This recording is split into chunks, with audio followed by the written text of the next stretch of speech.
നോമ്പിൻ്റെ 35-ാം ദിവസമായ ഇന്ന് നാം വിചിന്തനം ചെയ്യുന്നത് സബ്മിഷൻ അഥവാ വിധേയത്വമാണ്.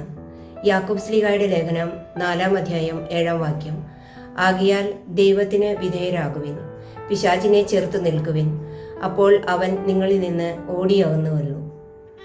നാം എപ്പോഴും ദൈവത്തോട് ചേർന്ന് നിൽക്കണം.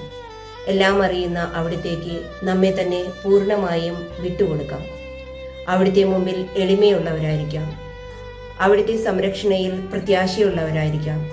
പിശാചിൻ്റെ എല്ലാ പ്രലോഭനങ്ങളെയും ചെറുത്തു നിൽക്കാനുള്ള ഏക മാർഗം ദൈവത്തിന് പൂർണ്ണമായും വിധേയരായിരിക്കുക എന്നതാണ്.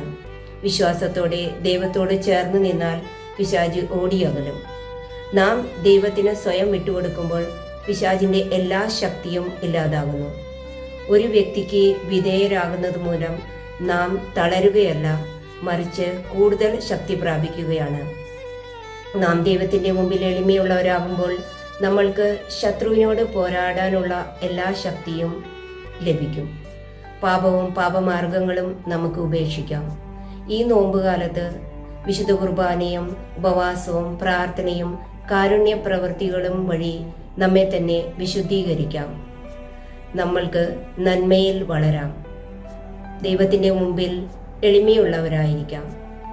വിശ്വാസത്തോടെ ദൈവവചനത്തിൽ മുന്നേറാം.